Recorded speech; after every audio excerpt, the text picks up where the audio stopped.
tao sa daan matapos umandar na lamang ang nasusunog na kotse sa India. Paano at bakit naman kaya umandar ang nasusunog na sasakyan? Nakaiwas naman kaya ang mga taong nasa daan? Aalamin po natin yan mula sa mga detalye ng balitang ibabahagi maya-maya.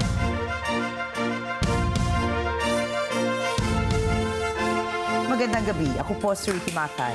Ako si Rikki Alagao Flores. Ito ang mata ng Agila International. Para naman sa mga headlines ngayong Martes ng gabi. Barko ng Bureau of Fisheries and Aquatic Resources binangga ng Chinese maritime militia vessel. Pilipinas at Australia sinimula ng kasangga drills. Pyongyang pinasabog ang ilang bahagi ng Inter-Korean Road. NASA nagpadala ng spacecraft sa Jupiter para pag-aralan ang buwan nito.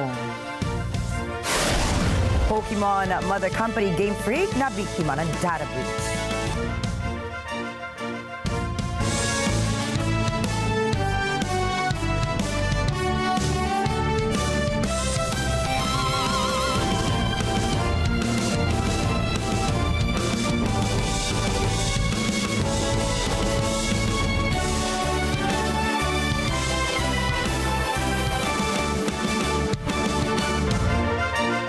Dalawang barko ng Bureau of Fisheries and Aquatic Resources o BFAR ang hinaras ng isang Chinese militia vessel sa West Philippine Sea.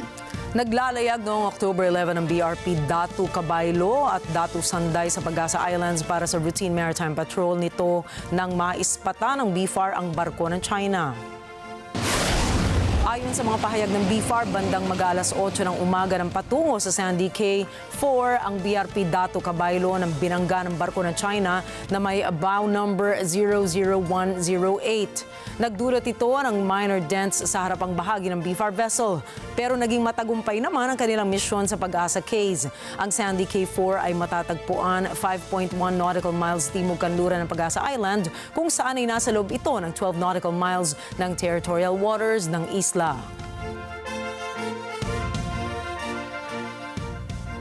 Nagpahayag ang Pilipinas at Malaysia ng interes na pagtibayin ang kanilang kooperasyon sa edukasyon at pagresponde sa kalamidad.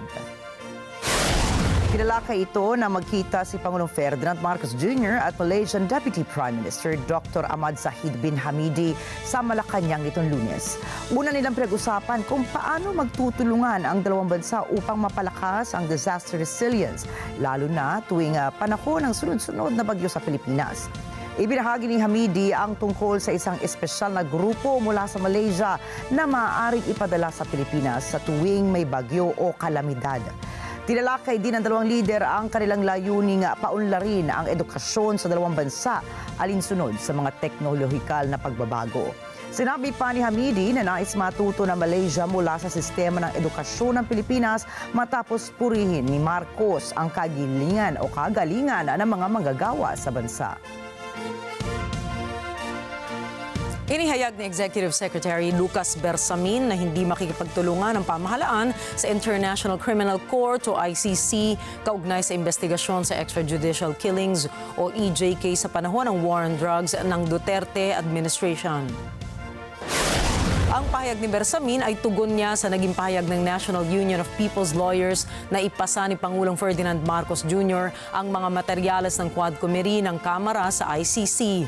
Tinukoy naman sa virtual press briefing na naninindigan ang pinaninindigan ni Quad Committee Lead Chairperson Representative Robert Ace Barbers na walang plano ang super panel na i-turnover ang anumang dokumento nito sa ICC. Una nang hindi pumayag ang Malacanang na ipasa sa ICC ang mga naging revelasyon ng mga key witnesses para sa mga pagdinig para makatulong sa investigasyon nito kaugnay sa EJK.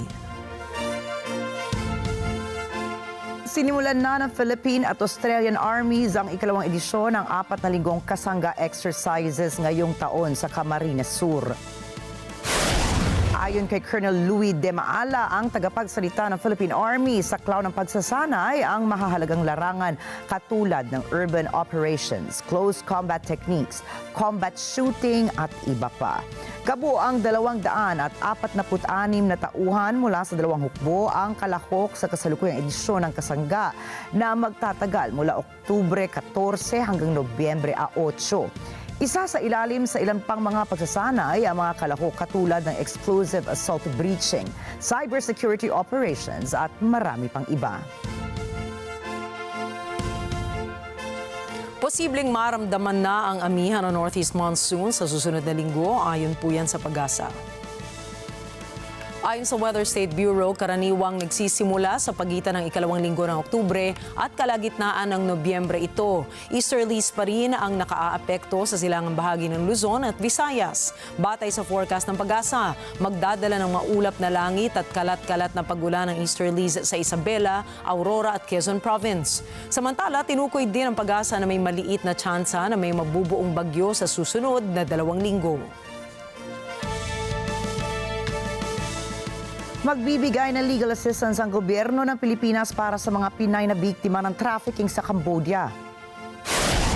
Sinabi ng Department of Justice o DOJ na kinausap na ng Embahada ng Pilipinas ang gobyerno ng Phnom Penh na huwag ituring na kriminal ang mga Pilipinang biktima ng human trafficking sa Cambodia. Binanggit din ng DOJ na dahil sa kasalukuyang dialogo ukol sa human trafficking sa Cambodia ay naging mas malapit ang ugnayan ng mga miyembro bansa ng Southeast Asia National Anti-Trafficking Committee upang labanan ang human trafficking. Pinangunahan ni Pangulong Ferdinand Marcos Jr. ang pagbubukas ng 2024 Asia-Pacific Ministerial Conference on Disaster Risk Reduction o APMCDRR sa Pasay City. Sinabi ng Pangulo sa lahat ng dumalo na mahalagang magtulungan ang lahat upang mabawasan ang mga epekto ng climate change. Binigyan din ni Marcos Jr. ang kahalagahan ng pagbalangkas ng isang international legal framework na magagamit bilang gabay para sa pagtugon sa mga sakuna. Anya, dumadalas na ang mga kalamidad dahil sa climate change at kabilang ang Pilipinas sa mga pinaka-nanganganib dahil dito. Unity of purpose. We must advocate for stronger international legal frameworks that guide disaster prevention and response. Given our archipelagic nature and the looming threat of climate change, investing in the blue bond market is also essential to ensuring the responsible stewardship of our natural wealth, the safeguarding of our coastal communities, and the sustainable growth of industries like fisheries and tourism. Mahigit 4,000 delegado mula sa iba't ibang bansa ang dumalo sa APMCDRR. Layo ng conference na ito na punan ang mga kritikal na puwang sa International Disaster Response Laws, magtatag ng mas malinaw na mga obligasyon at pahusayin ang human coordination sa oras ng mga sakuna. Sinabi rin ni Pangulong Marcos Jr. na ikinararangal ng gobyerno ng Pilipinas na maging host ng APMCDRR para sa taong ito. The Philippines is proud to lead the initiative towards developing an international legal instrument for the protection of persons in the event of disasters. For our part, the Philippines, as a climate champion, humbly accepts the role as steward of the board of the Fund for responding to loss and damage. This reinforces our commitment to improving the board's operations and to contribute to the success of its institutional architecture. At good news naman po sa mga consumers ng kuryente dahil magpapatupad ang Manila Electric Company o Meralco ng bawas singil ngayong buwan. Ayon sa Meralco, ibababa nila ng 0.3587 pesos ang kada kilowatt-hour ng kuryente. Ibig po sabihin yan, para sa mga kumukonsumo ng 200 kilowatt-hour kada buwan, katumbas ito ng 72 pesos na kabawasan sa inyong kabuuang bill. Paliwanag pa ng Meralco, ang bawas sa singil ng kuryente ngayong buwan ay dahil na rin sa pagbaba ng generation at transmission charges.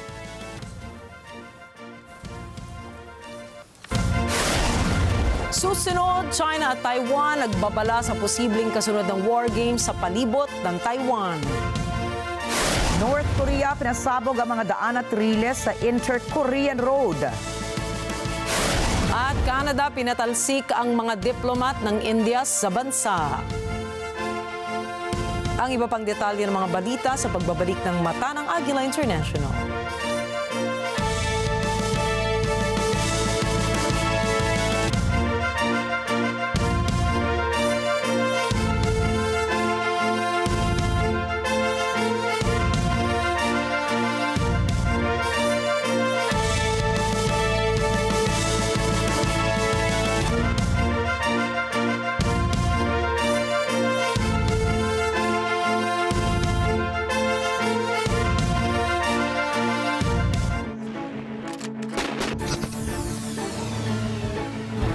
choose supreme.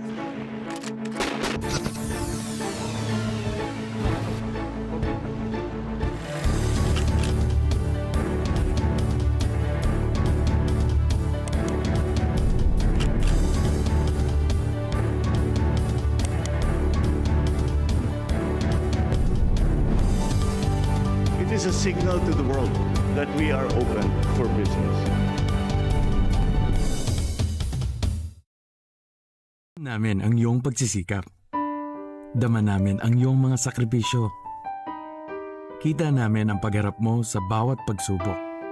Kaya sa kabila ng mga hamon ng buhay, nandito kami para umalalay. Kasi katulad mo, gusto rin namin ang magandang bukas para sa kanya. Hatid namin ang dekalidad na edukasyon at makabagong pasilidad sa abot kayang halaga. Kaya huwag ka nang mangamba. Sasamahan ka namin tuparin ang mga pangarap niya.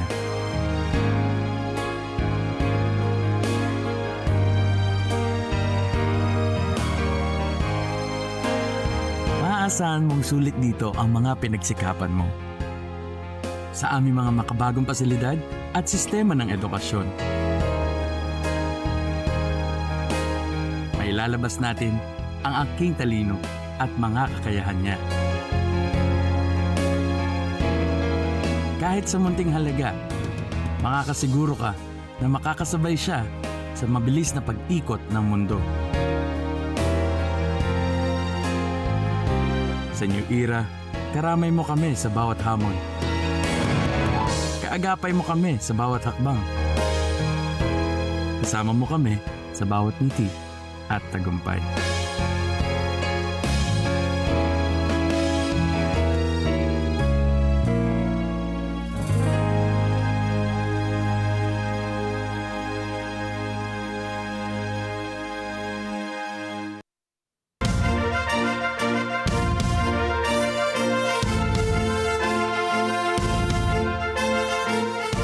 Ikinabahala ng European Union, United Kingdom at Japan ang isinagawang military drills ng China palibot sa teritoryo ng Taiwan. Wir schauen natürlich genau hin und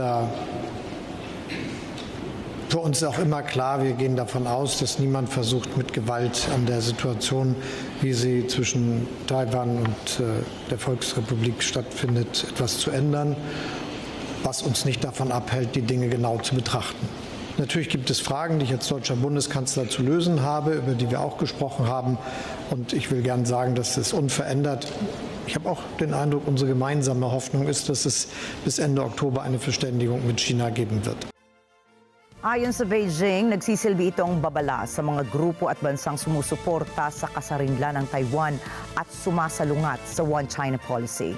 Sa pahayag na inilabas ng European External Action Service, ang sangay ng diplomasya ng naturang koalisyon, sinabi nitong ang mga ehersisyong ginawa ng Beijing ay dumaragdag pa sa umiigting na tensyon sa gitna ng dalawang bansa.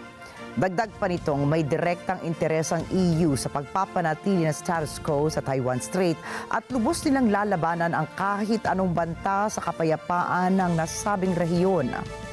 Sa hiwalay na pahayag na inilabas naman ng UK Foreign Ministry, sinabi nitong we consider the Taiwan issue one to be settled by people on both sides of the Taiwan Strait through constructive dialogue without the threat or use of force or coercion. We call for restraint and the avoidance of any further actions that may undermine peace and stability.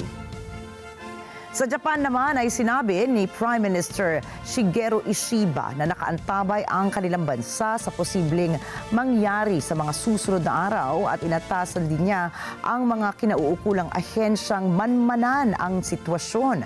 Iginiit nitong ang pagpapanatili ng kapayapaan at katahimikan sa Taiwan Strait ay isang importanteng issue ng kanyang gabinete.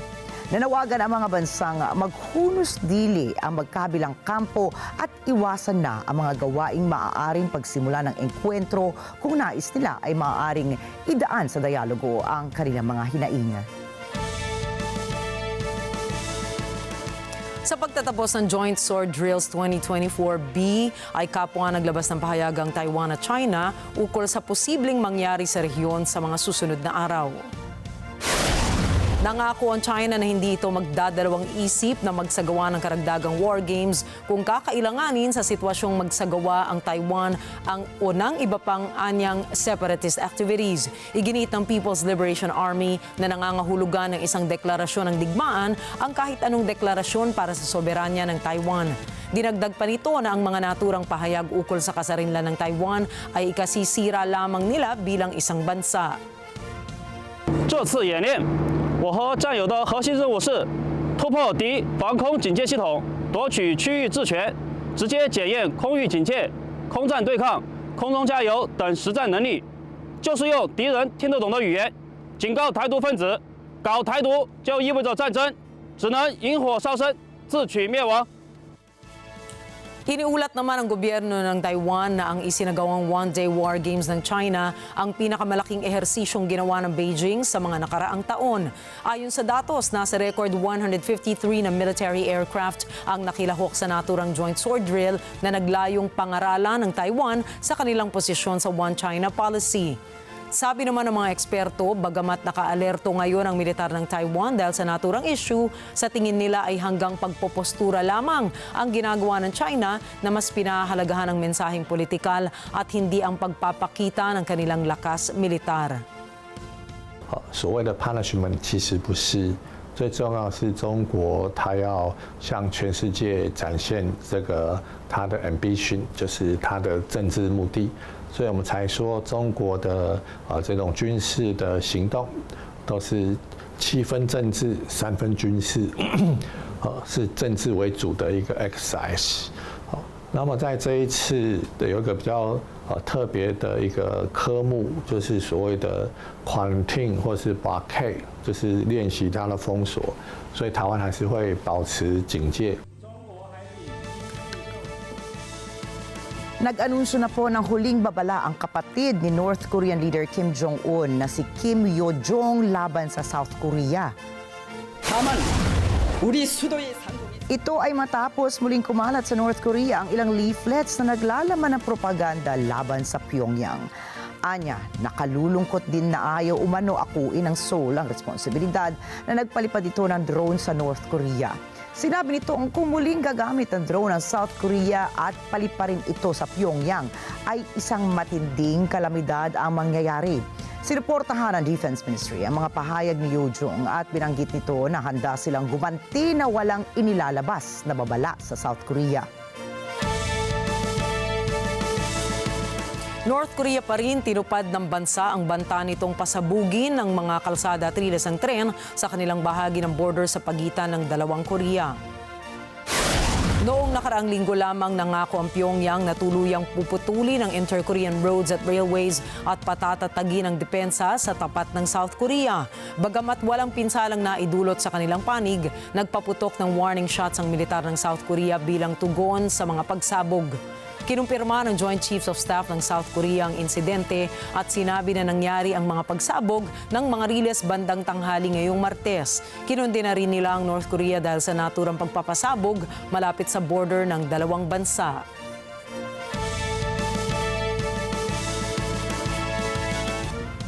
Muli pong nanawagan ang mga bansa ng China at South Africa para sa tigil-putukan sa pagitan naman ng Israel at ng mga militanteng grupo ng Hamas at Hezbollah nitong Lunes lamang.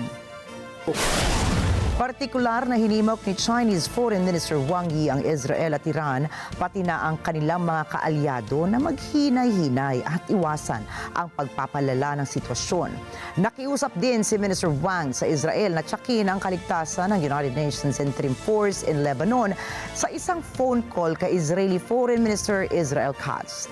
Samantala, nanawagan si South Africa President Cyril Ramaphosa sa international community na i-pressure ang Israel upang itigil nito ang mga pag-atake sa Gaza at Lebanon.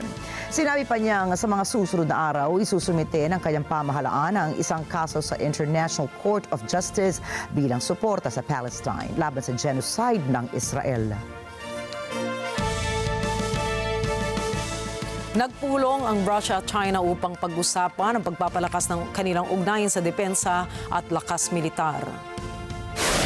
Ayon sa Russian Foreign Ministry, nais nilang magtatag ng isang no-limits partnership upang tapatan ng Estados Unidos sa pagpapalawak ng impluwensya nito sa Asia. Sabi ni Defense Minister Andrei Belousov sa Telegram ay naging makabuluhan ang usapan sa gitna ng dalawang bansa dahil parehas sila ng level ng pangunawa sa mga suliranin. Matapos naman magtipon nila Belousov at Chinese Central Military Commission Vice Chairman Zhang Yuxia ay sinabi ni Beijing na nais ng parehong bansa na palalimin at palawakin ang kanilang tulungan at ipagpatuloy ang ugnayan sa pinakamataas na antas. Noong Mayo lamang ay nangako si Russian President Vladimir Putin at Chinese President Xi Jinping na ito ang magiging simula ng new era of partnership ng dalawang bansa. Nagsagawa ang North Atlantic Treaty Organization or NATO ng steadfast noon exercises. Mahigit 60 sasakyang panghimpapawid mula sa 8 base ng 13 bansa ng NATO ang sumali sa nasabing nuclear weapons drills na tatagal ng halos 2 linggo.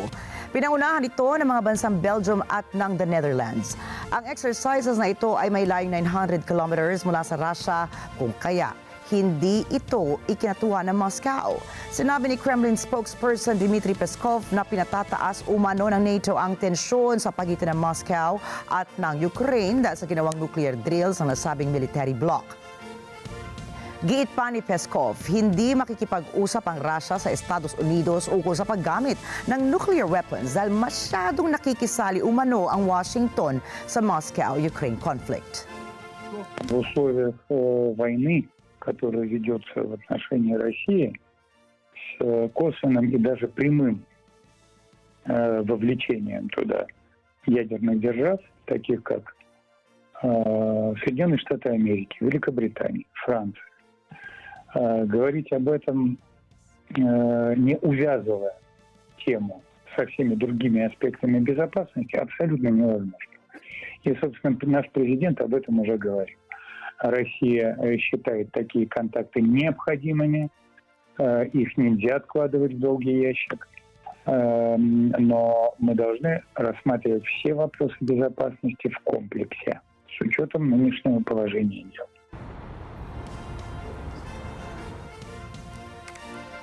Binigyang diin ni NATO Secretary General Mark Rutte na hindi natatakot ang NATO sa mga banta ng Russia at patuloy nitong susuportahan ang Ukraine.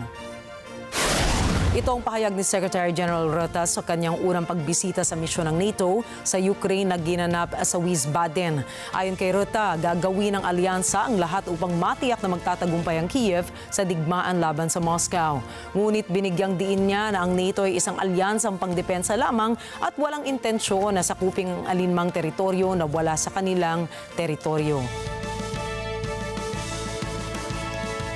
Noong Lunes, kinundena ng hepe ng United Nations ang napakalaking bilang ng mga namatay na sibilyan sa gitna ng umiinit na Israel-Hamas war sa Hilagang Gaza.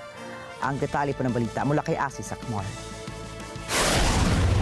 Ayon sa tagapagsalita ng United Nations na si Stefan Dujarric, hinihikayat ni UN Chief Antonio Guterres ang lahat ng partidong sangkot sa giyera sa gitnang silangan na sumunod sa international humanitarian law.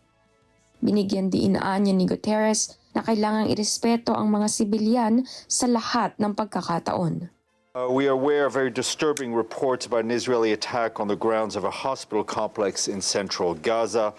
The Secretary General condemns the large number of civilian casualties in the intensifying Israeli campaign in northern Gaza, including its schools displacing sheltered Palestinian civilians. He strongly urges the parties to the conflict, all parties to the conflict, to comply with international humanitarian law and emphasizes that civilians must be respected and protected at all times. Humanitarian assistance into Gaza is woefully inadequate and is at the lowest level in months. Sa kasalukuyan, nasa higit 42,000 na ang namatay sa Gaza dahil sa giyera ng Israel doon. 11,300 sa mga ito ay mga bata. 30% ng mga batang namatay sa labanan ay edad 5 pababa.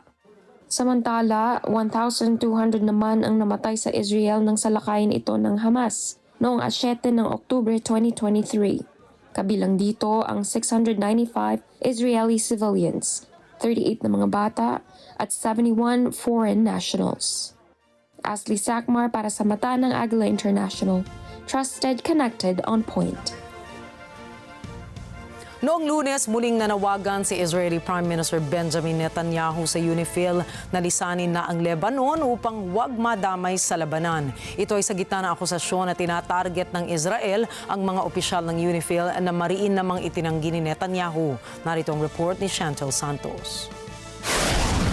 Pinabulaanan ni Prime Minister Benjamin Netanyahu na tinatarget ng Israeli troops ang UNIFIL peacekeepers sa Lebanon. Nanawagan muli si Netanyahu na umalis na ang UNIFIL sa combat zones. Anya, ginawa na ng militar ang lahat upang huwag madamay ang UNIFIL personnel sa Labanan habang inaatake naman ng Israel ang Hezbollah fighters. Dagdag ni Netanyahu, ginagamit ng Hezbollah ang mga pasilidad ng UNIFIL bilang pananggalang habang inaatake naman ito ang mga komunidad at lungsod ng Israel. The charge that Israel deliberately attacked UNIFIL personnel is completely false. It's exactly the opposite.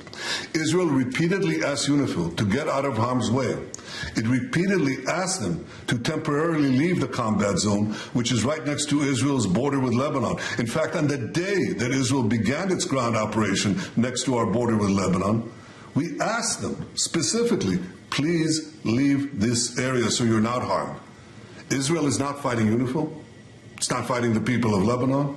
It is fighting Iran's proxy Hezbollah, which uses Lebanese territory to attack Israel. Hezbollah attacked Israel last year without any provocation on October 8th, a day after the Hamas massacre. And it's continued to attack us ever since by launching over 10,000 rockets and missiles at Israel. Hezbollah uses UNIFIL facilities and positions as cover while it attacks Israeli cities and communities. Ani Netanyahu, karapatan ng Israel na ipagtanggol ang sarili laban sa Hezbollah at hindi niya ito titigil sa pagdedepensa sa bansa kung kaya't hinihikayat itong umalis na muna pansamantala ang UNIFIL sa Lebanon sa lalong madaling panahon upang wag maipit sa putukan. These attacks have claimed the lives of many Israelis, including yesterday. Israel has every right to defend itself against Hezbollah and will continue to do so. We regret any harm done to UNIFIL personnel, and the IDF is doing its utmost to prevent such incidents. But the best way to ensure the safety of UNIFIL personnel is for UNIFIL to heed Israel's request and to temporarily get out of harm's way. Chantel Santos para sa Mata ng Agila International. Trusted, connected, on point. Pinatalsik ng Canada ang 6 na Indian diplomats kabilang ang High Commissioner nitong Lunes matapos malaman ang kaugnayan ng mga ito sa pagpatay sa isang Indian separatist leader. Nagsimula ang alitan ng dalawang bansa nang iniulat ni Canadian Prime Minister Justin Trudeau noong 2023 na pinatay ng Indian agent si separatist leader Hardeep Singh Nijjar sa teritoryo ng Canada. At ngayon ayon kay Prime Minister Trudeau, kumpirmado ng gobyerno niya ang mga ebidensya na patuloy pa rin ang pagtatangka ng New Delhi na patayin ang mga separatist sa bansa. As the RCMP Commissioner stated earlier, they have clear and compelling evidence that agents of the Government of India have engaged in and continue to engage in activities that pose a significant threat to public safety. This includes clandestine information gathering techniques, coercive behavior targeting South Asian Canadians, and involvement in over a dozen threatening and violent acts, including murder. Bilang ganti sa pagpapatalsik ng kanilang diplomats, pinaalis na rin ng India ang 6 na matataas na opisyal ng Canada sa India, kabilang pa ang acting High Commissioner. Samantala, nanawagan naman ang pangunahing oposisyon ng India sa ruling party ng bansa na pag-isahin ang lahat ng partido sa harap ng lumalalang tensyon sa pagitan ng dalawang bansa. Noong Lunes po, nagrally ang mga taga-suporta ni Kamala Harris sakay ng golf carts sa isang retirement community sa Florida. Alamin natin ang detalye mula kay Rosie Papa Angeles. Sa golf cart rally ng Kamala Harris supporters sa Villages Retirement Community sa Florida, iisang nais ng mga demonstrador, karapatan ng mga kababaihan. Ito anya ay para sa kinabukasan ng kanilang mga anak at mga apo. We are pro-women's rights, and we want to keep our rights as women, and we're Democrats and independents, and we are here for the camaraderie and the support. And well, I mean, you got to vote for the right person. I mean, I don't want to go backwards in life. I mean, this is going backwards if we vote for anybody other than her. It just isn't. It just isn't gonna. I don't want to go backwards, and women should have their rights. Right. Yeah, we want women to have a choice. Ayon sa pinakahuling polls, mahigpit ang laban sa pagitan ni Harris at ni Republican candidate Donald Trump sa 7 battleground states: Michigan, Pennsylvania, Wisconsin, Arizona, Georgia, Nevada at North Carolina. Sa 5 ng Nobyembre, magdedesisyon ang mga mamamayan ng Estados Unidos kung sino ang susunod na uupo sa White House bilang Pangulo. Rose Papa Angeles para sa mata ng Agila International, trusted, connected, on point. Susunod, nasusunog na sasakyan sa India, bigla na lamang daw umandar. Filipina race driver Bianca Bustamante kakarera sa kauna-unahang all-female test ng Formula E. At hit Netflix series na Culinary Class Wars nakatakdang maglabas ng Season 2. Mga detalye ng mga balita sa pagbabalik ng Mata ng Agila International.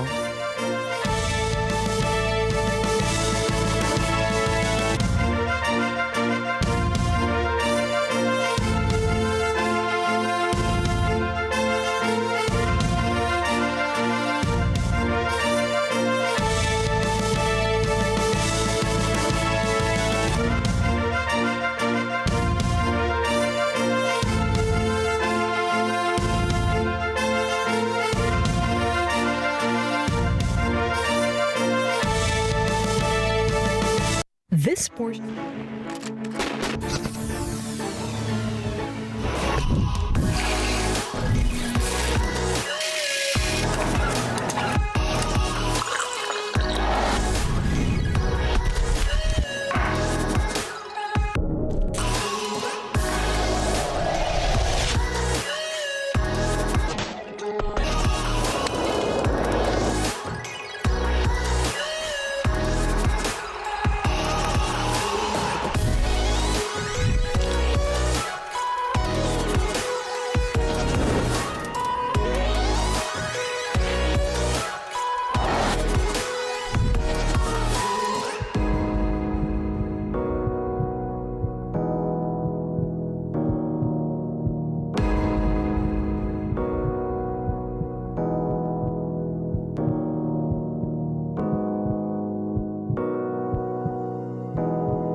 This portion is brought to you by North Luzon Express Terminal.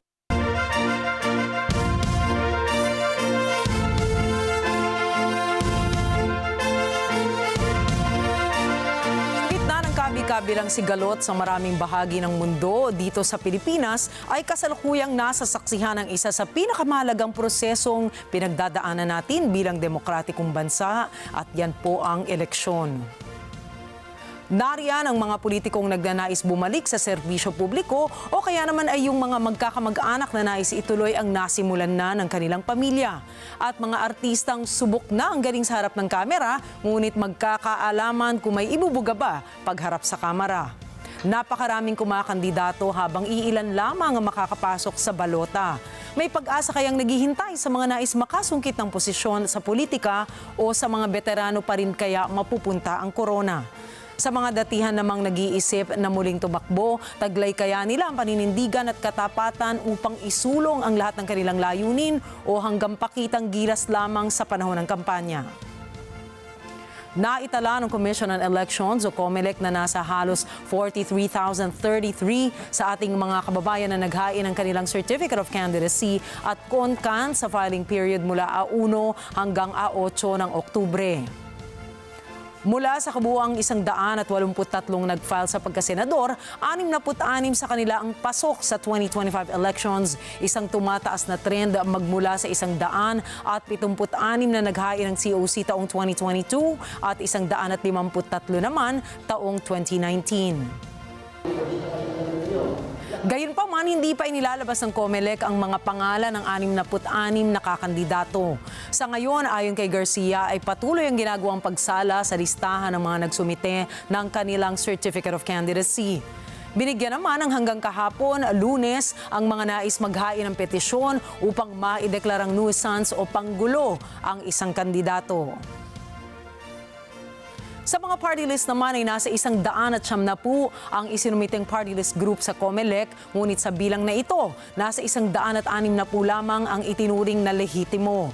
Target matapos ng COMELEC Law Department ang listahan ng mga kandidato sa pagkasenador at party list sa Miyerkules na isusumite naman nila sa Commission on Bank. Sa lokal na pamahalaan muna tayo sumilip dahil sabi nga ni former Speaker of the House, Tip O'Neill, all politics is local. Sa Batangas ay mala election for all seasons ang magiging eksena kung saan sa ilalim ng One Batangas ay muling kakandidato sa pagkagobernador si dating Congresswoman Vilma Santos Recto na sasamahan pa ng kanyang dalawang anak, si Luis Manzano bilang kandidato sa pagka-vice-gobernador at si Ryan Christian Recto naman bilang kinatawan ng isang distrito ng Batangas. Sa Davao naman, wari may family feud na nagaganap kung saan dalawang long-time political rivals ang magbabanggaan dahil kakalabanin ng mga Nograles ang mga Duterte sa Davao. Noong huling araw ay nag-file ng COC si Carlo Nograles na dating cabinet secretary ni dating Pangulong Rodrigo Duterte. Ngunit ngayon ay nasa magkabilang kampo sila dahil si dating Pangulong Duterte ang kanyang mismong makakalaban sa pagka-alkalde. Ang kapatid naman ni Carlo na si PBA Party List Representative Migs Nograles ay kakalabanin si incumbent Davao City 1st District Representative Pulong Duterte. Hindi naman pauhuli ang NCR kung drama sa politika lamang ang pag-uusapan. Sa pagka-alkalde ng Makati ay nag-aagawan sa iiwang posisyon ni Mayor Abby ang kanyang asawang si Luis Campos at kanyang kapatid na si Nancy, habang nakatuon naman ang pansin ni Mayor sa Senado para sa susunod niyang pagtakbo. Sa Parañaque ay hawig din ang tema, iisang angkan lamang ang naglalaban para sa pwesto. Sila-sila ring magkakamag-anak ang nagpapalitan, iba-ibang pwesto ngunit iisang angkan. Sa Las Piñas naman ay tila trading houses ang eksena kung saan si Senador Cynthia Villar ay gustong maging congresswoman ng Las Piñas, posisyon na kasalukuyang hawak ng kanyang anak na si Camille na tatakbo naman sa pagkasenador sa 2025. Ngunit hindi pa rito natatapos ang kanilang serye. Ang magpinsang April at Carlo Aguilar na kapwa pamangkin ni Senador Cynthia ay magtutunggali para sa pagka-alkalde. Si April ay nagnanais ituloy ang nasimula ng kanyang ina na ngayon tumatakbong vice-alkalde dahil sa term limits. Nang tanungin naman si Senador Cynthia Villar tungkol sa kanyang pananaw sa issue ng dynasty, ay wala naman talaga umanong magagawa ang taong bayan kung yan ang bugso ng damdamin ng susunod na henerasyon. Talagang ganun ang buhay. Ano na yan second generation cannot stop. Sa bandang Maynila naman ay tila mainit ang laban sa pagitan ni Mayor Hani Lacuna at ang kanyang pinalitan na dating alkalde na si Isko Moreno Domagoso. Halata ang pagkadismaya ni Lacuna nang malamang kakalabanin siya sa pagka-alkalde ng kanyang dating running mate. Samantala, makakalaban rin ang dalawa sina Raymond Bagatsing at ang entrepreneur, influencer turned congressman na si Sam Versosa. Speaking of influencers naman, kapansin-pansin ang paghahain ng Certificate of Candidacy ng ibang mga influencers at TV personalities na nagsulputan din. Lamang man sila sa kasikatan at yan po ay hindi na bago sa ating kasaysayan. Only time will tell kung sila ba ay may tunay na kakayahang humawak ng posisyon sa politika. Sa ngayon ay wala pa tayong konkretong halimbawa ng mga vloggers at influencers na naging political powerhouses.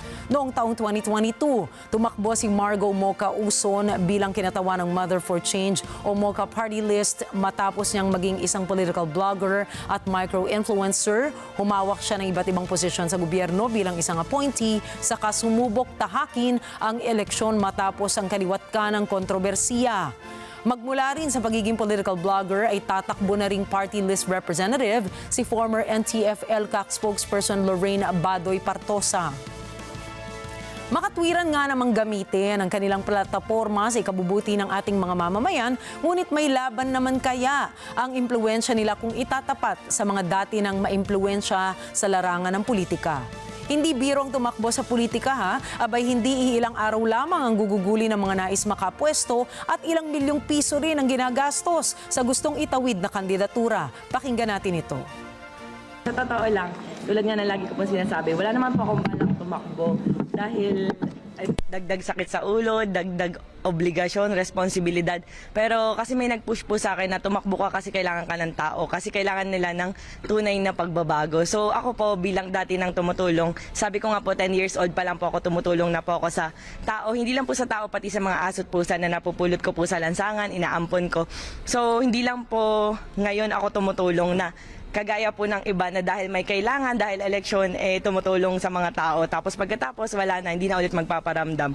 So hindi po ako ganun, matagal na po. So ngayon po, dahil pinupush po nila ako na tumakbo ka kasi kailangan ka ng tao. Kaya sabi ko, siguro nga mas marami akong matutulungan kapag nakaposisyon na po ako. Sa totoo lang po, hindi po sila politiko or normal na tao lang po, kaibigan ko lang po. Ang nakababahala rito ay ayaw nilang sabihin kung sino ang nag-udyok sa kanila kung mayroon man na tumakbo. Sana ay maging tapat din sila gaya ng animoy pagiging tapat nila sa harap ng kamera kung ano ang plano nila at sino ang tumutulong sa kanila. Dahil kung itinuturing nilang parang isang collab o content ang pagtakbo ay malinaw na pangmamaliit po ito sa tunay na kahulugan ng serbisyo publiko. Mas maraming taga-showbiz ngayon ang naghain ng kanilang Certificate of Candidacy. Nanguna si Nora Honor na tatakbo bilang kinatawan ng party list na People's Champ Guardians sa Kamara de Representante. Si Willie Revillame naman ay tatakbo para sa pagkasenador. Sasabak din sa senatorial race ang retiradong politiko at bilyonaryong negosyanteng si Luis Chavit Singson na ang puhunan ay salapi at ang kanyang malawak na karanasan sa politika. Sa dakong Senado naman po tayo. Kung titingnan naman natin ang Senado ay para bang something old and something new dahil maraming nagnanais makabalik at may iba namang namiss daw ang kanilang kapatid. May iba ring ipinamana ngunit ang plataporma nilang lahat ay iisa. Mantakin ninyo, sakaling makapasok silang lahat ay halos kalahati ng mga pinaglalaban ng pwesto ay nasa kamay lamang ng aapat na angkan. At kung susuriin pa natin ang kanilang ugnayan sa ibang sangay ng gobyerno ay siguradong magiging mas malawak pa ito. Sakaling muling maihalal si Senador Pia Cayetano ay makakasama niya ang kapatid niyang si Alan Peter. Ang magkakapatid na sina Senador Raffy, Ben at Erwin Tulfo na nangunguna ngayon sa survey ay umaasang magkakasama bilang mga senador. Ayon naman kay Ben, wala siyang nakikitang problema dahil magkakaiba naman daw sila ng pamamaraan sa politika. Tulad nga ng nabanggit kanina, si Camille Villar naman ay naglalayong palitan ng kanyang ina na nag-term limit na at naisamahan ng kanyang kapatid na si Mark Villar. Ayon kay Camille, bilang millennial candidate ay makatutulong daw siya sa paghahatid ng bagong estilo ng politika sa bansa.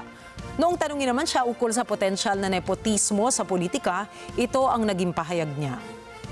Actually, I think that is a very good question. I think what's very important here is that to remember here is that we were all elected officials. My father, my mother, and my brother. And nagpapasalamat po kami ng taus-puso sa ating mga kababayan sa patuloy nilang pagsuporta at pagbibigay ng tiwala sa aming pamilya. Sabi ng iba, politics runs in the family, ngunit ang good governance ay kayang matutunan. Ngunit kung sa iilang angkan lamang umiikot ang serbisyo publiko, ay bakit pa tayo bumoboto? Ngunit sabi rin nila, voting is the expression of our commitment to ourselves, one another, this country, and the world. Wala po tayong pinatatamaan rito at lalong wala tayong pinapaboran. Nais lamang natin na maging kampante ang taong bayan na kung sino man ang mailuluklok sa pwesto ay dadalhin tayo sa tamang landas sa mga taong darating. Hindi naman kasi pelikulaan, noontime show, Facebook Live o kaya TikTok ang ating gobyerno. Ang paghalal ng tamang kandidato ay isang bagay na nangangailangan ng malalim at masusing pag-iisip. Kilalanin nating mabuti ang bawat kandidato, ang kanilang layunin at tunay na saloobin. Philippine. Huwag nating kalilimutan, ang pundasyon ng ating bansa ay nakasalalay sa ating kapangyarihang magluklok ng mga nararapat sa pwesto. Tatandaan, ang ating pamahalaan ay binuo ng pinagsama-sama nating buhis mula sa ating dugo at pawis. Kapag maling kandidato ang pumwesto, abay para tayong pumulot ng batong ipupukpok sa ulo. Dumako naman po tayo sa bansang India. Nagpula sana mga tao sa daan matapos umandar na lamang ang nakatirik at nasusunog na kotse doon. Kita po sa video na unti-unti ang paggalaw ng kotse bago dumiretso ito sa mga commuters. Dito na nagsiiwasan ang mga tao mula sa nasusunog na sasakyan. Subalit sa huli, bumangga din ang sasakyan sa divider ng highway. Batay sa lokal na ulat, nagmamaneho si Jitendra Jangib nang napansin na binalot na ng usok ang kanyang kotse. Nang lumabas ito mula sa sasakyan ay dito na niya napagtanto na nasusunog na ang makina pala ng kanyang sasakyan. Pinaniniwala ang nasira ang handbrake ng kotse na naging dahilan ng pag-andar nito sa daan. Kaagad namang rumisponde ang mga bumbero sa lugar para apulahin ang apoy. Wala namang nasaktan sa nasabing insidente. Gumuho ang lupa sa Joshimath area ng Uttarakhand, India. Kita sa video ang aktwal na pagguho ng lupa habang tumakbong papalayo ang mga tao. Ayon kay Border Road Organization Commander Angkur Mahajan, nangyari ang landslide malapit sa 5 kilometro na haba ng construction bypass mula Helang patungong Marwari. Tinukoy ng local government ng Chamoli District na hindi pinayagan nito ang anumang pagpapasabog para sa hill cutting project.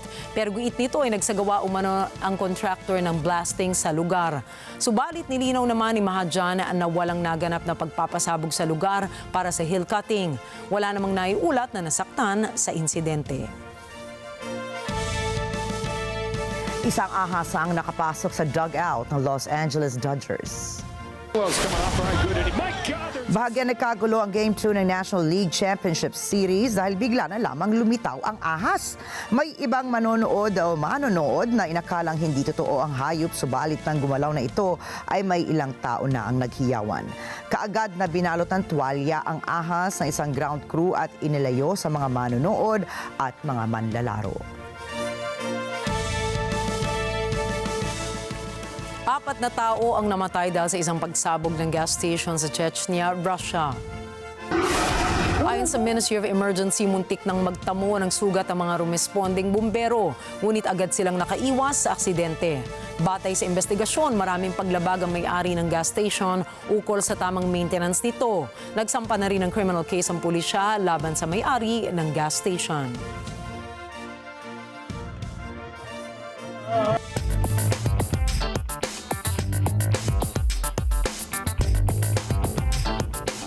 Inanunsyo ngayon ng Warner Brothers Discovery na mapapanood na ang Max sa 7 bansa sa Asia. Ayon sa kumpanya, nakatakdang mag-live stream ang Max sa mga bansa na kagaya ng Indonesia, Malaysia, Philippines, Singapore, Thailand, Taiwan at Hong Kong. Magbibigay ang streaming platform ng iba't ibang option plans para sa kanilang mga customers. Kabilang po rito ang mas mababang presyo para sa mobile-only plan sa mga bansa na nasa Southeast Asia. Matatandaang nauna na itong ginawa sa North America, Latin America at Europe na naging dahilan para umabot ang Max sa 72 mga bansa. Samantala, ilan sa mga hit movies ng streaming service ng Max ay ang Dune Part 2, Harry Potter, Barbie, Beetlejuice at Parasite.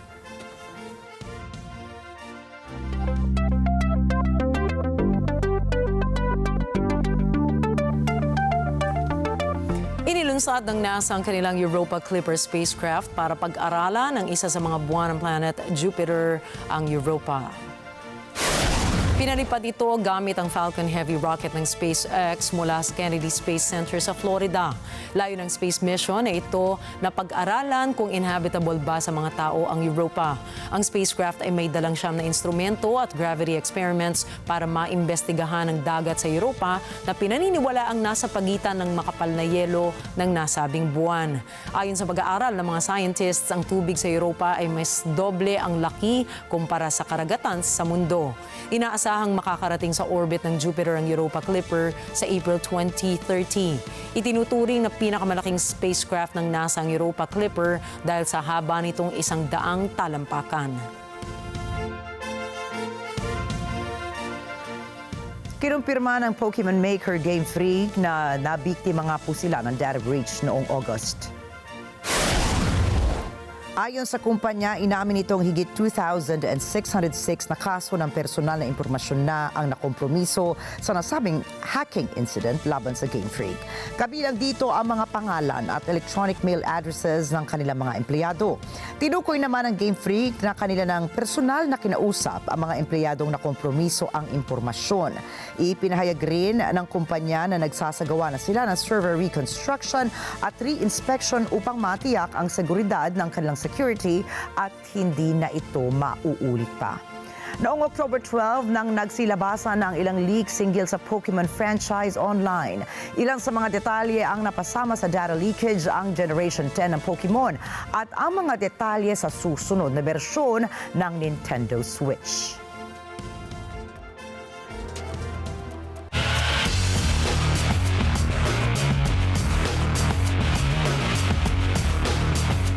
Nakatakda si Filipino Formula 1 Academy driver Bianca Bustamante na sumubok sa kauna-unahang pagkakataon na magmaneho sa Formula E sa nalalapit na all-female test sa susunod na buwan.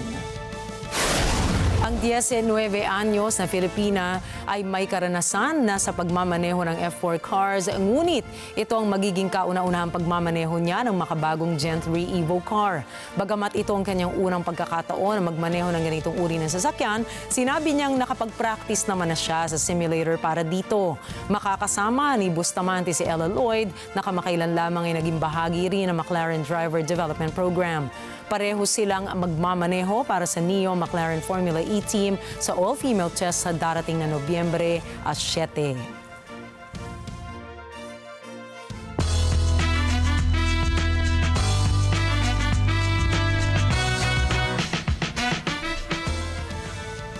Nahaharap ngayon sa 6 pang panibagong kaso ng sexual abuse ang American rapper na si Sean Diddy Combs. Matatandaan na nitong nakaraang linggo lamang nang arestuhin si Combs kasunod ng mga patong-patong na kaso ng sexual assault at sex trafficking. Nasa 120 biktima na nagmula naman sa 25 estado sa US ang kanyang naging biktima. Nauna nang sinalakay ng mga otoridad ang kanilang bahay o kanyang bahay kung saan natagpuan sa loob ang ilang baril, bala at iligal na droga. Iginiit naman ng Combs na walang katotohanan ang naturang paratang at mga akusasyon ng kanya mga biktima na bigong makapagpiyansa sa mga unang kaso. Samantala, nakatakda namang isagawa ang paglilitis ni Combs sa kanyang patong-patong na kaso sa May 25 sa susunod na taon. Binatikos ng host ng Real Time with Bill Maher ang naging opinyon ng singer na si Chappell Roan sa usapin ng politika. Sinabi ni Bill Maher na dapat intindihin na lamang ang mga kabataan kung ang mga ito ay kulang sa kaalaman sa kasaysayan. Paliwanag niya ay para sa mga mas nakatatandang viewers ay isang bagong recording artist lamang si Ron na hindi naiintindihan ang kanyang mga sinasabi. Kasunod ito ng kontrobersyal na video ni Ron kaugnay sa gagawin niyang pagboto kay Kamala Harris, ngunit mariin niyang sinabi na hindi niya ito iniendorso. Anya, parehong may problema ang dalawang partido at wala siyang gustong piliin mula rito na agad namang kinwestiyon ng mga tao. Samantala, matatandaan na hindi tinanggap ni Ron ang isang imbitasyon ng White House. Ito ay matapos niyang mabasa ang isang tula na sinulat ng babaeng Palestinian. Iginiit ni Mayor na hindi lubos na nauunawaan ni Ron ang nangyayari sa Middle East, lalo na sa mga tao sa Gaza. The Fire is On. Yan po ang dapat abangan ng mga viewers sa ikalawang season ng Netflix series na Culinary Class Wars. Nangunguna ngayon sa Global Top 10 list ang Season 1 ng Korean reality cooking series na Culinary Class Wars. Mapapanood dito ang nasa 100 mga elite chef na nahati sa 2 uri ng white spoons o celebrity chef at black spoons o non-celebrity chef. Maglalaban ang mga kalakok sa isang face-off cooking kung saan ang mananalo ay makakapag-uwi ng cash prize na $230,000. Dagdag pa rito ay ang dalawang huradong kilalang batikang celebrity chef, habang ang isa naman ay siyang nag-iisang chef sa Korea na may Michelin 3-star. Samantala, pumatok ngayon ang series sa mga manonood sa Korea na inilabas noong September 17.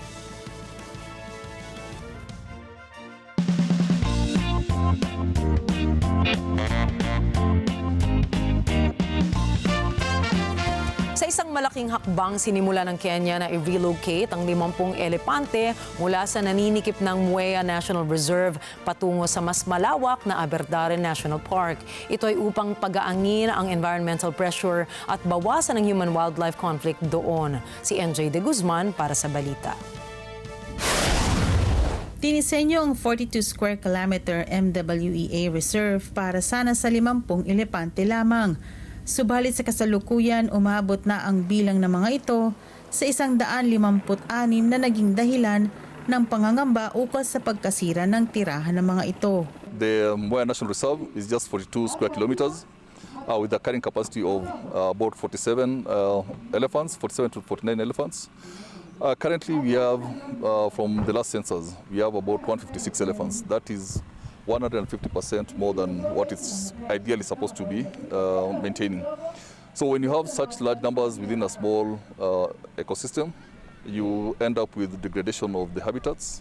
And this exercise is one of the things that is doing to mitigate that. So we are removing some of the pressure on the habitat. So there'll be habitat restoration in the area to allow even for the growth of other species within that ecosystem.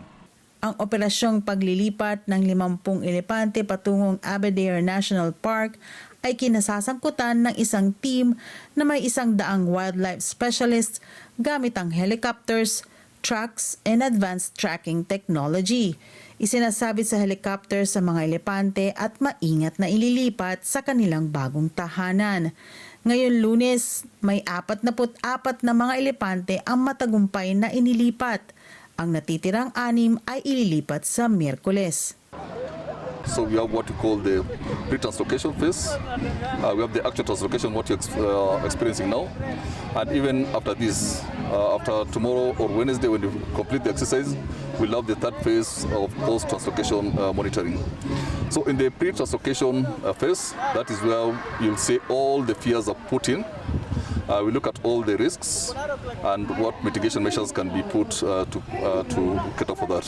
Para sa mga residente doon tulad ni Pauline Njue, malaking bagay na nailipat ang mga elepante papalayo sa kanilang komunidad. Tumekuwa tukisumbuliwa sana na hawa wanyama, lakini kwa sasa tunaona tutasaidika, sababu hata watoto wetu wakienda shule walikuwa wanaona shinda sana, kwa sababu hata hawangeweza kuenda mapema wasipatane na hawa wanyama. Sasa tunashukuru serikali kwa kutujali.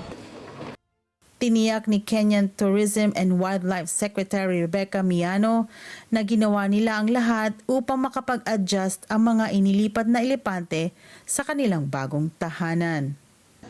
Here in Aberdare, a lot of due diligence was done to ensure that they will cope well. KWS, who I commend, have also employed technology. You have seen they have been collared digitally, and therefore their movement and settling will be monitored closely. NJ De Guzman para sa Mata ng Agila International, trusted, connected, on point. At narito po kami para maghatid ng balita saan mang dako ng mundo. Muli, ako po si Rikki Mathay. Ako si Rikki Alagao Flores. Ito ang Mata ng Agila International. Para naman sa mga balitang nangyari sa iba't ibang panig ng mundo, punta naman tayo kay Alma Angeles para sa Mata ng Agila World News. Take it away, Alma.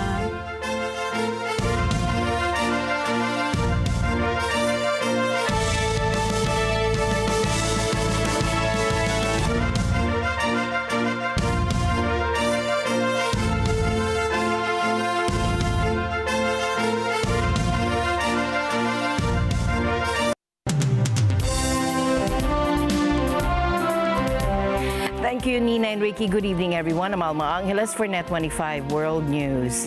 On tonight's headlines, the Philippines Bureau of Fisheries and Aquatic Resources, or BFAR, reported that a Chinese maritime militia vessel deliberately sideswiped one of its patrol boats near Thitu Island. And tensions are also escalating on the Korean Peninsula as North Korea destroys border infrastructure. The ancient comet C-2023-A3, Tsuchinshan Atlas, dubbed the comet of the century, lit up the skies across the globe on Monday evening, offering a once-in-a-lifetime spectacle for stargazers. The news starts now.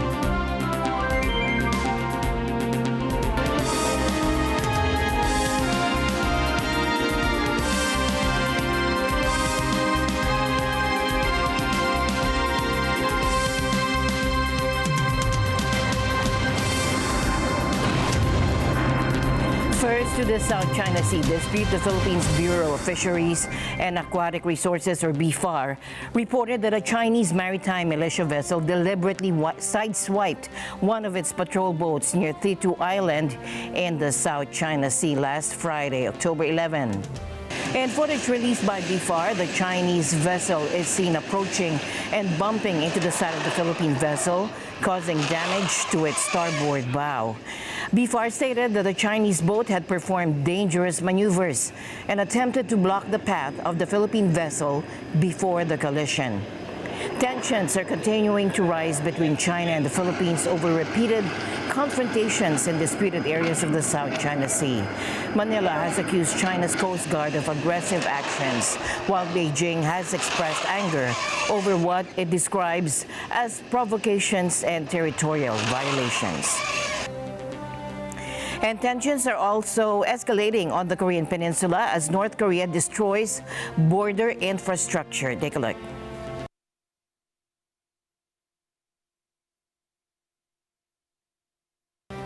North Korea has taken dramatic steps to sever connections with its southern neighbor. Explosions were reported along the delimitarized zone as Pyongyang destroyed roads and rail lines linking the two Koreas. 오늘 북한의 경의선, 동해선, 북측 구간 남북 연결도로 폭파는 남북 합의의 명백한 위반이며 매우 비정상적 조치로서 우리 정부는 이를 강력히 규탄합니다. And this footage provided by the South Korean military shows explosions at border crossings and North Korean soldiers and vehicles mobilized in the area. In response, South Korean forces fired warning shots south of the military demarcation line. No damage was reported on the southern side of the border. This action follows Pyongyang's recent pledge to completely sever inter-Korean roads and railways and fortify its border areas. Seoul had anticipated this move, warning of potential detonations earlier this week. The situation has been tense since May, when North Korea began sending balloons filled with trash across the border, seen as a response to joint U.S.-South Korea military exercises. Reports indicate smoke rising from North Korean border towns visible from the South Korean city of Paju. And this comes amid an escalating war of words, with North Korea accusing South Korea of sending drones over Pyongyang. North Korea's Ministry of National Defense has announced that artillery units along the border have been instructed to prepare for possible action. 조선민주주의인민공화국 국방성 대변인이 조선인민군 총참모부가 국경선 부근의 보병연합 부대들과 중요 임무 수행 부대들의 사격 준비 태세를 갖출 데 대한 지시를 하달한 데 대하여 발표했습니다. Kim Jong-un's sister has issued a warning of serious consequences if South Korean drones are spotted over Pyongyang again, threatening a horrible disaster. As tensions continue to rise, the international community watches closely, hoping for a de-escalation of this volatile situation on the Korean Peninsula. The Japanese organization Nihon Hidankyo, a grassroots movement of atomic bomb survivors, was awarded the Nobel Peace Prize. The award serves as a stark warning to nuclear-armed nations about the devastating consequences of using these weapons. Take a look. The Norwegian Nobel Committee has decided a grassroots movement of atomic bomb survivors from Hiroshima and Nagasaki won the Nobel Peace Prize on Friday. Nihon Hidankyo. Many survivors of the only 2 nuclear bombs ever to be used in conflict have dedicated their lives to the struggle for a nuclear-free world.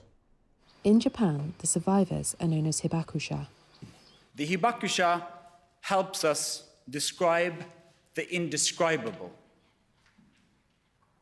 to think the unthinkable, and to grasp the incomprehensible pain and suffering caused by nuclear weapons. Without naming specific countries, the chair of the Norwegian Nobel Committee, Jørgen Wadne-Fridnes, warned that nuclear nations should not contemplate using atomic weapons. We hope that both everyday normal citizens around the world, but not least political leaders, will take the time to listen to the painful and dramatic stories of the hibakusha, the survivors of the atomic bomb attacks in 1945, and by doing so, remind ourselves that these weapons should never be used again anywhere in the world. Nihon Hidankyo's co-chair, Toshiyuki Mimaki, held back tears at a press conference in Hiroshima. Himself a survivor of the nuclear bomb attacks, Mimaki said the win would boost its efforts to demonstrate that the abolition of nuclear weapons was possible. In Tokyo, some were brought to tears as the evening paper announced the news. 78-year-old Akuchi Tomoko said Japan had a duty to warn people about the impacts of nuclear warfare. I think there are many people who don't fully understand what an atomic bomb is. So I think Japan should do the utmost to raise awareness about it. I hope by receiving an international award, it will help us to spread the message even more. The win comes a month after Russian President Vladimir Putin declared that Russia could retaliate with nuclear weapons if it was struck with conventional missiles.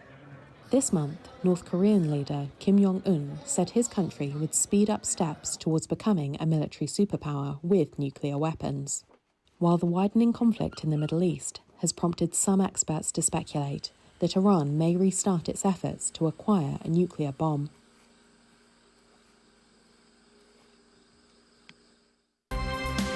Dr. Patricia Lewis, a research director at Chatham House, believes this award is a crucial recognition of hibakusha's contributions. It was an extraordinary moment because, of course, hibakusha are getting older and older, the few who are left, and of course their health has always suffered throughout their whole lives. So it's a very important moment, I think, to acknowledge their contribution. I think connecting it to what's called the taboo of use is so important. We're seeing a move away from this understanding that, nuclear weapons are somewhere in the background, somewhere there as a sort of vague, never to be used deterrence function, to a real, threat. These hibakusha are the last surviving people who witnessed the use of nuclear weapons in 1945. So from that point of view, they know what would happen. And other people in the world have forgotten what might happen. They don't know and understand the terrible devastation that these weapons cause and the inhumane effects of such weapons. So I think it's that reminder to remind humanity, but also those countries that possess nuclear weapons, that they really need to move together and reinvigorate multilateral nuclear disarmament. The threat of nuclear weapons has become increasingly real in recent years, and Russian President Vladimir Putin has repeatedly warned of potential nuclear consequences since his invasion of Ukraine. It isn't just Russia who has them. We have 5 nuclear weapon states within the Non-Proliferation Treaty and 3 states outside it, or 4, depending how you count inside and outside, that have nuclear weapons. So we are in a situation where we need to think very much about how we shrink those nuclear weapons rather than expand. So this is a moment, I think, and most importantly, that they should never be used. We're obviously in a heightened state, mainly because Russia, which is, one of the largest possessors of nuclear weapons, along with the United States, has made now some very worrying threats and even mobilized some of its capability to the point where China intervened with Russia to say, do not do this, do not threaten the use of nuclear weapons, and certainly do not use nuclear weapons. That this is an erosion of this long-held understanding or taboo, if you like, against the use of nuclear weapons. In a sudden turn of events, Canada and India find themselves embroiled in a diplomatic crisis, with both nations taking unprecedented steps against each other's diplomatic corps. The situation has raised eyebrows in the international community, particularly given the two countries' historically friendly relations. Canada expelled 6 Indian diplomats on Monday and linked them to the murder of a Sikh separatist leader on Canadian soil. India, in turn, ordered the expulsion of 6 Canadian diplomats. Both sides' top diplomats are among those being kicked out. It's a major rupture of diplomatic relations between the two countries at a time when Canada and the US are seeking closer ties with India as a counterweight to China. At a Monday news conference, Canadian Prime Minister Justin Trudeau said the Royal Canadian Mounted Police were alleging a broader effort to target Indian dissidents in Canada. They have clear and compelling evidence that agents of the Government of India have engaged in and continue to engage in activities that pose a significant threat to public safety. This includes clandestine information gathering techniques, coercive behavior targeting South Asian Canadians, and involvement in over a dozen threatening and violent acts, including murder. Trudeau says the Indian government, once told of such activities, didn't cooperate with the RCMP. Canada's Foreign Minister Melanie Joly said they asked India to remove diplomatic immunity of the diplomats so Canadian authorities could question them. We're not seeking diplomatic confrontation with India, but we will not sit quietly as agents of any country are linked to efforts to threaten, harass, or even kill Canadians.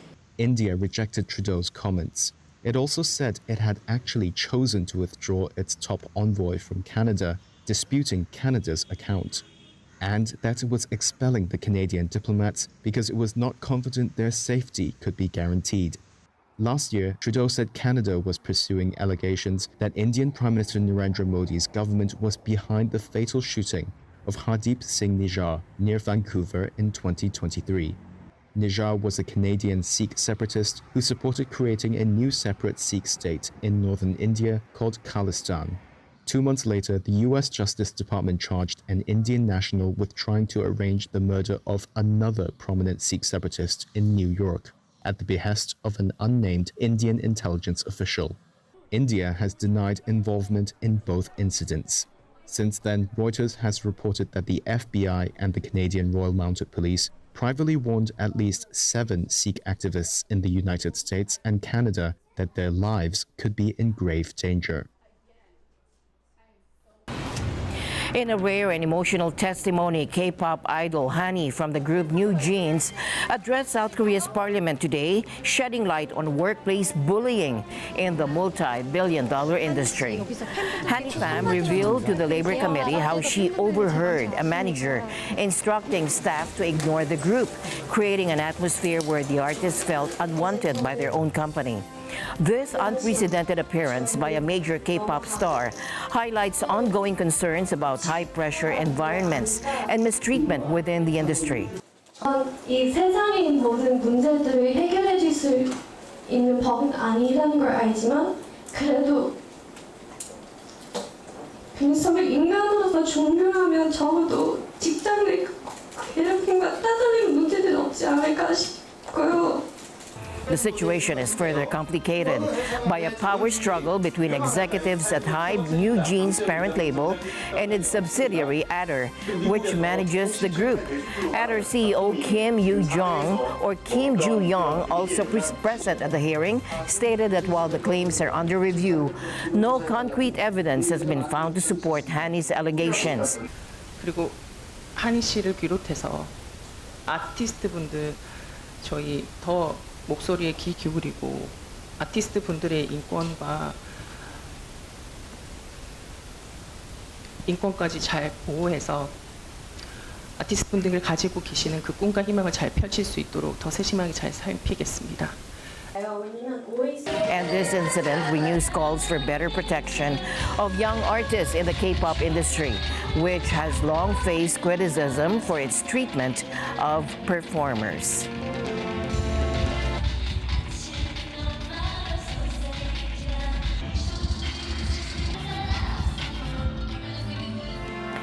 And the race for the presidency is heating up with just 22 days until the election and early voting already underway.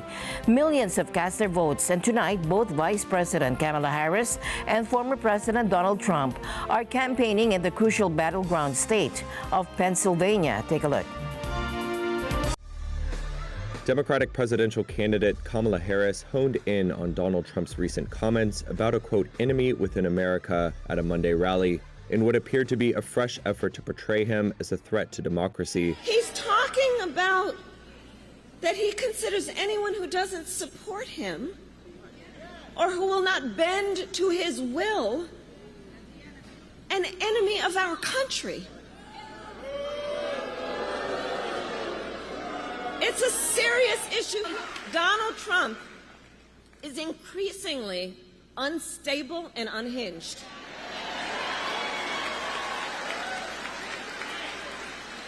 And he is out for unchecked power. That's what he's looking for. Harris was speaking in Pennsylvania Monday night, and so was Trump. It's a battleground state that will be pivotal to the outcome of the election, now just weeks away. Their rallies may offer a shot in the arm for Harris and Trump, as polls show an incredibly tight race between the two candidates that is expected to come down to the results in 7 swing states. Trump, in recent rally speeches, has hinted about facing, quote, an enemy from within, more dangerous than a foreign adversary. And in an interview on Sunday with Fox News, when asked if he was expecting chaos on Election Day, Trump appeared to suggest the military could be deployed against citizens. We have some very bad people. We have some sick people, radical left lunatics. And I think they're and it should be very easily handled by, if necessary, by National Guard, or if really necessary, by the military, because they can't let that happen. In a rare move for her campaign, Harris played that clip at her Pennsylvania rally on Monday. The Trump campaign did not immediately return Reuters' request for comment. Harris also unveiled new policy proposals aimed at black men on Monday, including forgivable small business loans and access to a new legal recreational marijuana industry. That comes amid concern by her campaign and Democrats, including former President Barack Obama, that her support from black male voters is slipping. A September poll by the NAACP showed that over a quarter of young black men say they would support Trump in the election race. By comparison, President Joe Biden got about 80% of the black male vote in 2020. Harris may also work to shore up support with male voters more broadly by making an appearance on Joe Rogan's podcast. That's according to a Reuters report Monday night, citing 3 sources with knowledge of the matter. Rogan runs the most popular podcast in the United States and has a highly coveted and devoted following that leans young, male, and numbers in the tens of millions. On Monday, Trump had indicated he plans to go on Rogan's show before Election Day. On Tuesday, Harris is expected to be interviewed by Charlemagne the God, a comedian and author whose nationally syndicated radio show is popular with black millennials.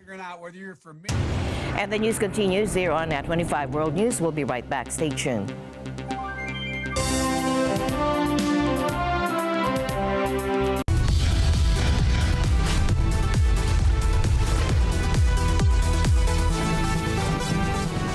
Sa kasulukuyang henerasyon, marami na ang nag-viral.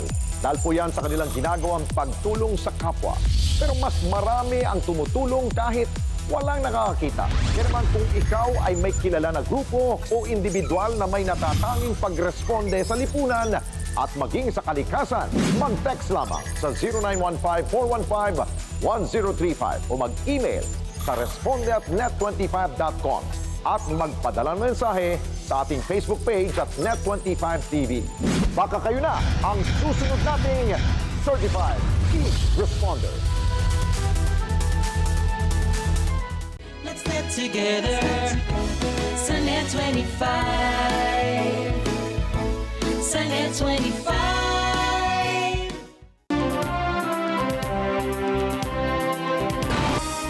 President Marcos Jr. has called for the Philippines to take a leading role in global efforts to reduce disaster risks and losses.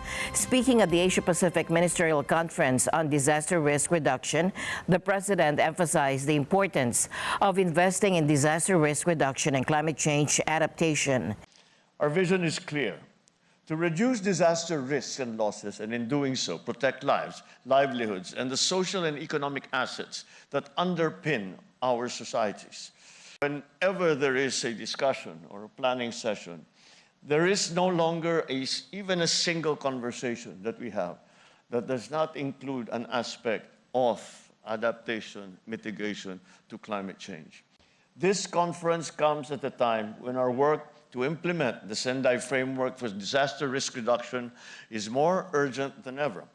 Here we can learn from each other, strengthen partnerships, identify innovative ideas, and adopt best practices. The UN Disaster Risk Reduction Secretary General Kamel Kishore praised the Philippines for its efforts in implementing the Sendai framework. The Sendai Framework for Disaster Risk Reduction is a global agreement adopted by the UN in 2015. It outlines 7 targets to reduce disaster risk and build resilience by 2030. And the Philippines has been a strong advocate for the implementation of the Sendai Framework. And on this occasion, for this conference, there is truly no other place in the world where I would want to be than in the Philippines. This morning somebody asked me, how would you characterize Philippines' work in the area of disaster risk reduction? And only one word came to my mind: lighthouse. It's a lighthouse which will give inspiration to countries not just in Asia Pacific, but beyond Asia Pacific to across the world. And why do I call it its lighthouse?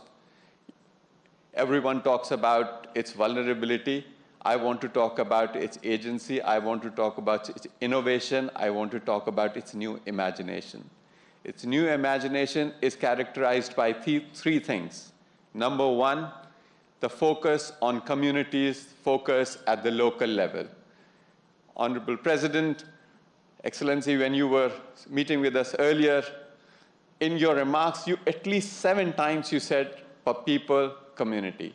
All the work the policy wonks do, the technical experts do, has to all come together at the level of communities. This recognition is nowhere more vibrant than in the Philippines. The Malaysian government's decision to evict the Bajau Laut community from their traditional homes has ignited a humanitarian crisis and raised concerns about the protection of indigenous rights. The Bajau Laut community, who have lived in the sea for centuries, had their structures razed as part of a government crackdown on illegal settlements in a designated marine park. Unang pinagtarik banan lumay. Niya pamilik kami kinakan. Dua ay na sulat tandaan kami tua bahu. Halam na niya sin maglingan tua na ho sa kiran pamilik tambah. Many members of the Bajau Laut community lack citizenship paperwork, making them vulnerable to deportation and denying them access to essential services like health care and education. I actually have many big dreams in my mind, but it feels like all those dreams are nothing, fake. Even though I want to be this, be that. I want to be a policeman, a soldier, but none of that would come true because I don't have documents. I don't have a birth certificate or an identity card. The evictions have sparked outrage and debate in Malaysia. While some have defended the government's actions, activists and others have called for citizenship for the Bajau Laut community to ensure their protection. A lot of the members of the community are still at the core of it, the ones that suffer the most, because they're made to leave, they're told, they're removed forcefully, and of what little they have in their little huts is completely destroyed. So of course, I think the conversation here is that even if eviction was a must, there were ways in which eviction can be done compassionately. these programs do not work because, as you've said, there's no consultation with them, right? And there's no consultation in which you recognize the community as people even, right? It has to be consensual, it has to be respectable. The future of the Bajau Laut community remains uncertain as the world grapples with issues of displacement and climate change. The plight of these sea nomads serves as a stark reminder of the challenges faced by vulnerable populations. In other news tonight, the French Caribbean island of Martinique is experiencing widespread protests over soaring living costs. Residents report food prices up to 40% higher than in mainland France, sparking demonstrations that have turned violent. Protests began peacefully in September but have since escalated to include looting, arson, and clashes with law enforcement. A recent fatality during the unrest led authorities to impose a nightly curfew. Demonstrators have disrupted daily life, setting up roadblocks and forcing the closure of Martinique's international airport. Local officials have requested additional support to manage the situation. The Assembly for the Protection of Afro-Caribbean Peoples and resources leading the protests are demanding price parity with mainland France. Residents are expressing feeling abandoned by the French government as they struggle with basic necessities. Les syndicats ne suivent pas, les syndicats n'essayent pas de faire quelque chose pour que toute la population puisse se mettre en grève pour que vous voyez le nombre de personnes, ça fait pas le poids devant ces messieurs qui viennent nous gazer tout le temps. Donc voilà, pas grand chose à dire, seulement qu'on n'arrive pas à joindre les deux bouts. Quand j'entrais dans le libre service en face, je faisais mes courses en l'espace d'une demi-heure. Maintenant, je passe 2 heures dans un magasin pour faire quelques petites courses pour choisir ce qui est le moins cher. Je ne sais pas. Nous sommes voués à la mort, je crois. And as tensions remain high, calls for dialogue grow. Martinique's people await government action to address their concerns over affordability and economic disparity. The Asian comet C-2023-A3, Tzu-Chinshan Atlas, dubbed the comet of the century, lit up the skies across the globe on Monday evening, offering a once-in-a-lifetime spectacle for stargazers. This celestial wanderer, making its first documented appearance in human history, was visible to the naked eye under ideal conditions. Spectacular sightings were reported from North Macedonia to commence Uralsky in Russia's Ural region, where local photographer Andrei Belyaev captured the rare event on video. First discovered in 2023, C-2023-A3 is a long-period comet that only returns to the inner solar system once every 80,000 years. On Monday, it reached its closest approach to Earth, coming within approximately 70 million kilometers of our planet. This comet's name honors its discoverers, China's Tzu-Chinshan, or Purple Mountain Observatory, and an ATLAS, Asteroid Terrestrial Impact Last Alert System telescope in South Africa. As this celestial visitor continues its journey through our solar system, astronomers and casual observers alike are marveling at this rare opportunity to witness a truly historic astronomical event. And with that, we end tonight's broadcast. For everyone here on Net 25, I'm Alma Angeles. Have a good night. Thank you.